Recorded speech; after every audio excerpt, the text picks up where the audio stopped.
Let me introduce you to Jann Turner, daughter of the prominent 1970s activist Dr. Rick Turner, who was assassinated in 1978. Jann was with him when he died. Jann, why did you make this film we're about to show?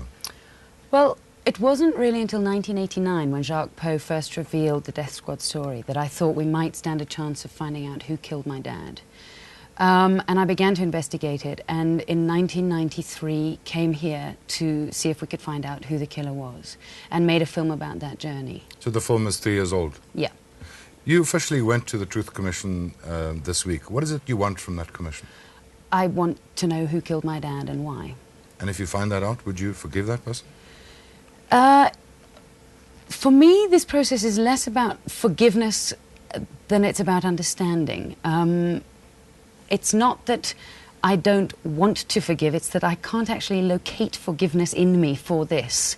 I'd like to understand what happened, and I think when I do understand what happened, I'll at least be able to accept that the assassin and I are going to sort of go forward and live in this country and get on with our lives.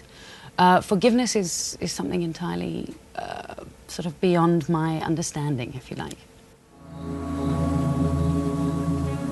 The last thing that my father said to me was, think about the planets. I was 13. I couldn't sleep, and I had wandered through the house to where he was lying in the bath reading. He told me to try counting sheep, but I already had, and it didn't work. Then think about the planets, he said. I did go to sleep, and a few hours later I woke up when I heard my dad in the hallway saying, "Who's there?" And there was no answer, and he came into our bedroom, and he walked up to the window, and he parted the curtain, and with barely a beat, this shot went off, an incredible explosion, and it flung him right back onto the floor, and he fell screaming, I mean, literally writhing with pain. His whole body convulsed. But he picked himself up and he ran through the house. He fell here on the floor and he was face down in a pool of blood. And because he was face down, all I could hear was his breathing going because he was breathing in and out the blood, and I had to turn him over. And he was very heavy because he was unconscious. And I tried to help him by giving him mouth to mouth, and I couldn't find where the wound was, and I was calling to him saying, "Daddy, Daddy, what's wrong? Tell me what happened." But he was completely unconscious by then. And I just held him. And after about 20 minutes, I thought at the time that he was trying to say something to me because his eyes and his mouth quivered, but that was when he died. I just remember shaking, that's all. I don't think you actually felt anything. I don't think you did either, really. No. It wasn't a time to feel things. I just remember sitting there shaking, really, and just letting the time pass. I just remember walking in, and again the smell of blood everywhere. I walked into the bedroom and I saw your father's handprint in blood on Kim's sheet. And then I turned around and I looked at the wall and I could see a bullet hole above Kim's bed. And I thought that bullet must have ricocheted across the room, and I walked, and inside your bed was the bullet. I remember him as a very good man. You know me, I'm not a great rememberer, because I get upset. Are you all right? Yeah.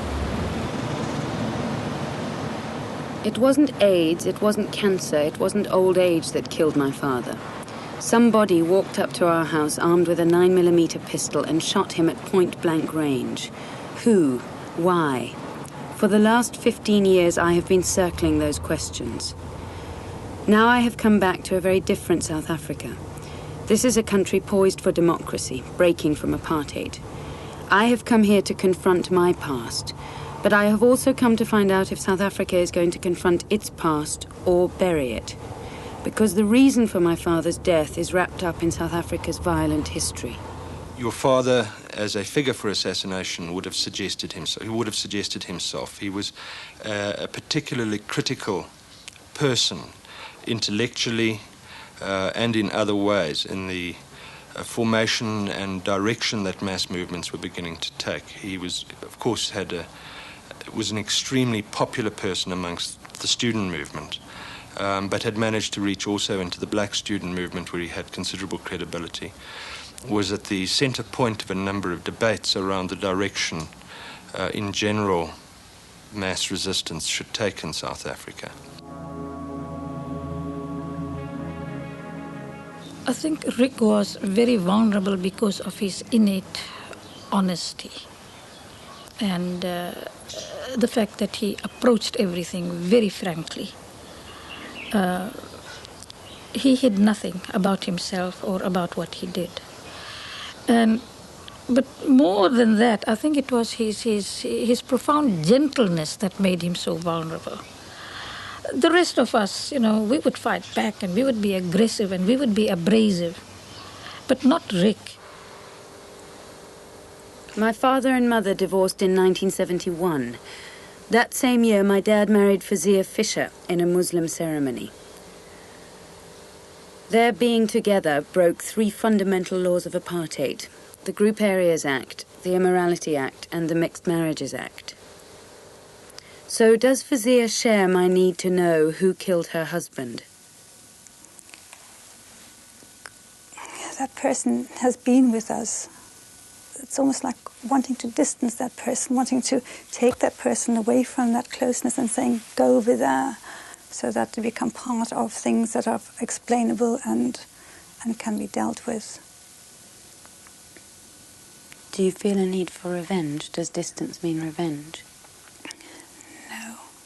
No.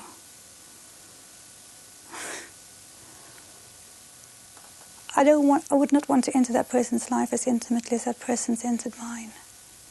No. My investigation begins in Zambia. I have come here to meet a former government agent who has now defected to the ANC. This is a man who casts his shadow over my father's murder. In 1978, the security forces were divided into an intelligence-gathering arm, BOSS, and an executive arm, the security police. Martin Dolinczek was my father's case officer in BOSS. All reports so far point to him as someone who must know who killed my father. I'm Jann Turner. Rick Turner's telephone was on tap at BOSS office, local station in Durban.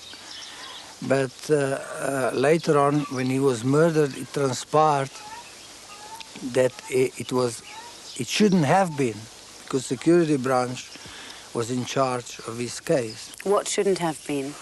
That boss shouldn't have tapped his phone, but nobody told nobody. In other words, left hand didn't know what the right hand was doing.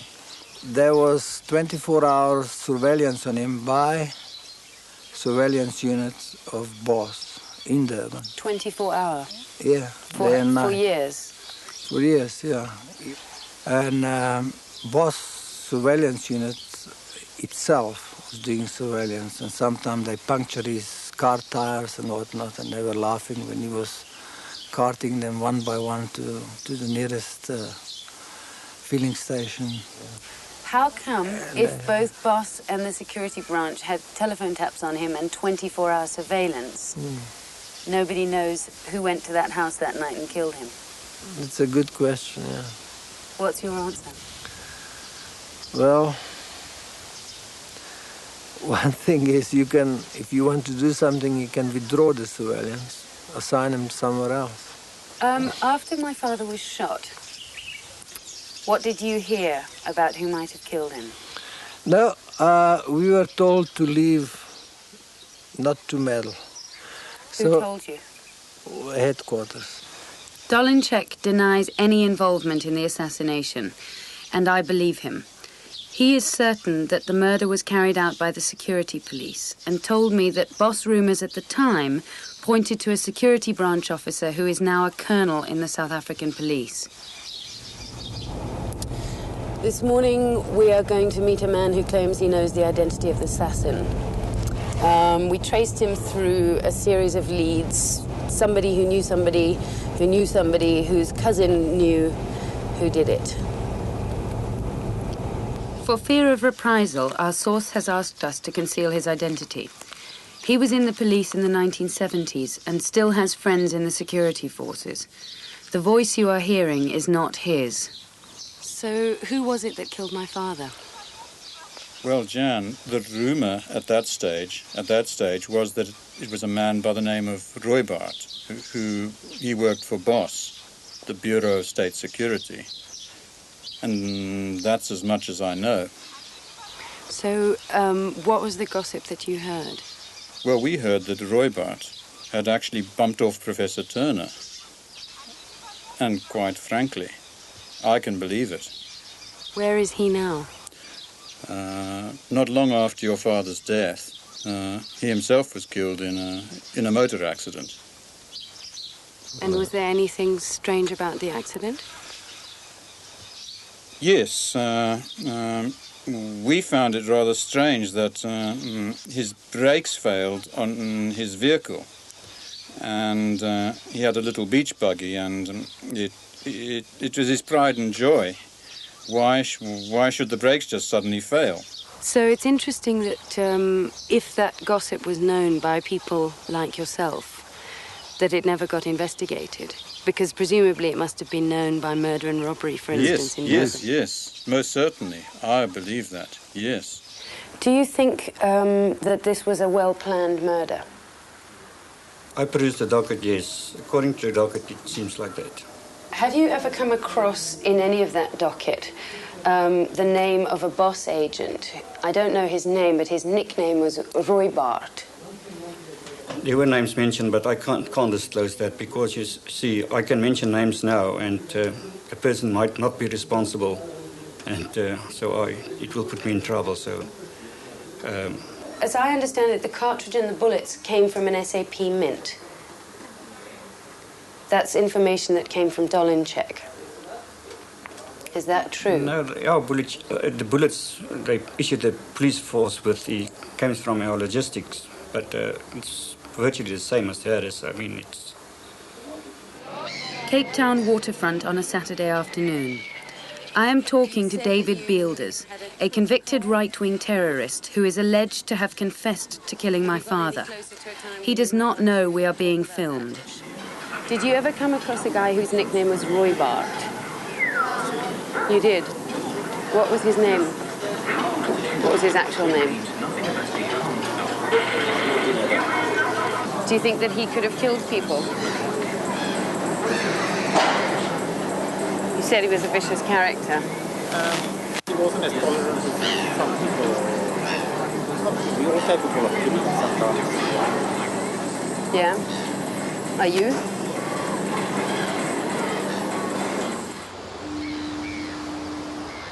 Later, Beelders did agree to a formal interview, but he did not want to show his face to camera. This time he was much less forthcoming, and during the interview it transpired that he was bugging us with an ill-concealed transmitter. Were you in fact involved in the killing of Rick Turner? There's no evidence to prove that I was involved in any way. Therefore, I can but refute it. I have never been visited by any member of the South African police. There's been no inquiries made into this aspect of my involvement in any way, and as such, I have no further comment to make. Okay. Did you ever meet a man in Durban who was nicknamed Roybart? No comment.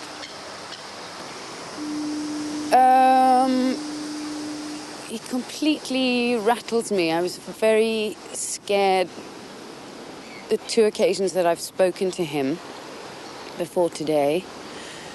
And the fear is the fear of coming close to that murk, this absolute mud, in which the killer of my dad sort of hides.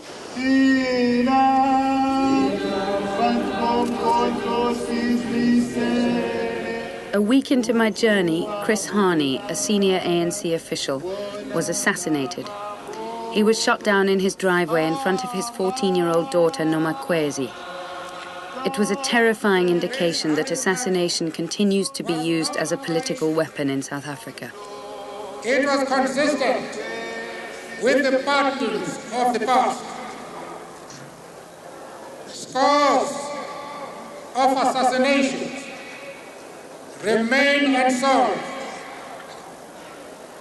Marquis or Richard Turner, Matthew Boniwe, Sparrow Mpende, Mkondo, David Webster, Ruth First, no Darcy September. How are you doing? I visited the Harney family 2 weeks later and met 12-year-old Lindiwe. Your mum said that you knew my name. Yeah. Yeah. But I didn't hear what happened. Oh, about my dad? Yeah. He was shot in 1978 when I was 13, and he was killed in our house. A bit like your dad. Were you here? No. No. Did you? Where were you? I was in Lesotho. Mm-hmm. How did you feel? Terrible. Yeah. Yeah. How are you feeling now? Okay. Yeah. Really? Sometimes okay. Yeah, sometimes. Sometimes not, huh? Do you still feel bad now? Yeah, I do. It gets easier and it gets harder. And sometimes the sadness gets worse, but you learn to not get over it, but you learn to live with it. You know who did it, right? No. Yeah, I know the person who, yeah. What does that feel like? Knowing. Yeah. It just feels like you want to go to the person and kill them yourself. Yeah. How did you feel when you saw your dad lying on the floor? I felt very numb. How are you doing? I mean, how are you getting through the days now? I don't have a formula. There are days when I can't sleep at all. There are days when I can sleep, say, up to 9. But when I get up, I am so depressed. Sometimes it goes on for days. So I wouldn't say I have a formula of overcoming the whole thing. I don't have it. It's very difficult. Because, in our life, Chris was he wasn't my husband, I must say. He was a husband, he was a brother, he was a friend, and he was a father. And there are so many things, that remind you. Every time you get up, you would have get up. Like, I've got a terrible weakness. I can't get up on my own. He had to wake me up all the time. And there's nobody to do it. But Nomakwezi has taken over. She'll come to us to say, Mama, you have to get up. So all those small things that he used to do for us, it's a reminder that he's not in the house. Yeah.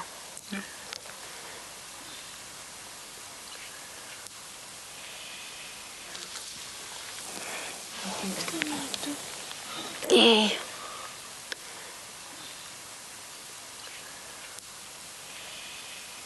It's okay.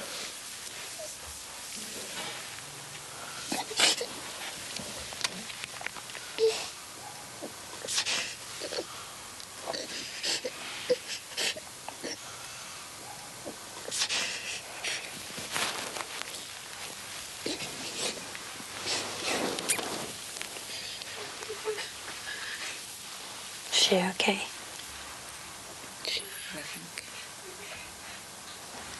Joe Slovo is a member of the ANC National Executive. His wife, Ruth First, was assassinated in 1982. The problem we face in this country is that there's an obvious tension between reparation and reconciliation. between retribution and reconciliation. I mean, at the moral level, the answer is absolutely clear, and that is they should all be put on trial and they should pay for the crimes that they committed. But I'm afraid, looking at the kind of vision of the unfolding of the negotiating process, it's not as simple as that. And this is one of the issues which in other countries as well, whether it's Chile or other places, become an element in the bargain, in a way, which has to be struck in an atmosphere of give and take. Do you feel a need to know who killed your wife? Absolutely. It's the kind of thought that floats in your mind continuously. It bubbles up. Every time you open the paper and read about a similar event or similar historical analogy, it's almost difficult to describe the psychological need to know the truth about this. It's part of the therapy because, you know, to have emerged from the kind of wounding situations from which we have emerged, you do need a degree of therapy, and part of the therapy is to expose, to know, and to hear people say, I'm sorry. Over the years, there have also been victims of ANC crimes, torture of so-called rebels and informers, or the bombing of civilians, for instance. They and their families also have a need to know. So what does the ANC intend to do for them? Yeah. I think a crime is a crime, and torture is torture, whether it is perpetrated by a government agent or by an ANC militant. It falls in, as far as I am concerned, it falls into the same category. And I think we owe it to ourselves and to our organisation to investigate these kind of distortions which occurred in our ranks. But the difference is that, and I advisedly use the word investigate our distortions. In our case, it was a distortion. It was not part of policy. It was carried out by people who themselves may have been brutalized as a result of the system of apartheid. I'm not making excuses for them. But it was against policy. It wasn't part of the deliberate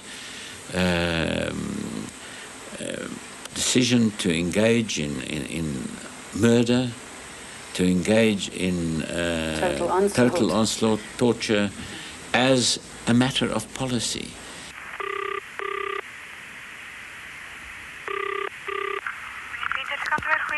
Hello, could I speak to Casper Venter? Under the present law, those who committed political crimes during apartheid are protected by a blanket amnesty. The ANC is prepared to have an amnesty only as long as all crimes are investigated and disclosed. I had been trying for 3 weeks to get an interview with a senior government minister to ask their view. Hello, is Frick Leroux available? Yes, I'm speaking. Oh, hello, it's Jann Turner. Hello, good morning. How are you? Fine, and you? Good. I was just checking in to see if you got my fax and if there was any response. Which fax now? Craig, good morning. Hello, is that Craig? Yes. Hi, it's Jann Turner. Hello, Jan. Hello, how are you? Fine, thank you. Just checking in to see if you've got any news on the interview. Yes, I have, but it's bad news. Ah. Neither of them will be able to make it. Oh, dear. Yes. Do you know, is there a reason why? Well, they're not going to be available. So it's a scheduling problem. Well, I don't know whether it's... yeah, probably. When questioned recently in Parliament, Justice Minister Kobie Coetzee said that my father's killer could be protected by the amnesty. When asked why he wouldn't meet with me, he said he had no idea that I was even in the country. I got a warmer reception from the man who is likely to be the next president of South Africa. Anybody who is victimized because of his commitment to the struggle is a source of inspiration to us, especially when it is white, is a white person who belongs to a privileged group who decides, to abandon those pleasures and identify himself with the struggle of the oppressed.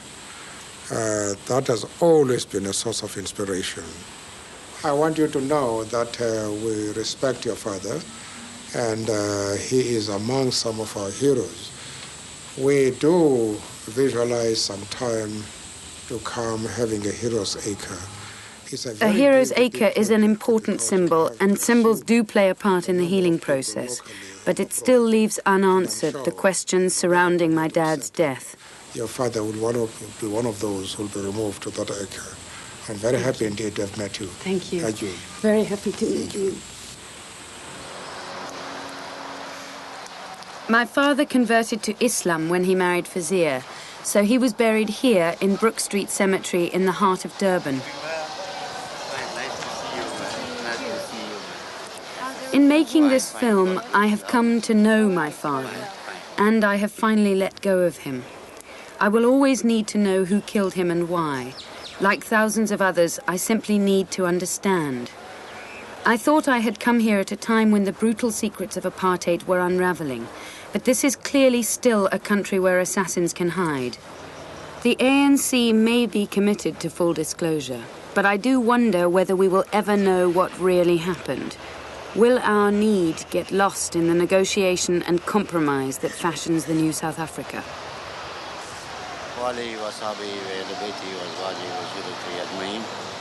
Maya Angelou wrote, "History, despite its wrenching pain, cannot be unlived, but if faced with courage, need not be lived again." Will South Africa have that courage?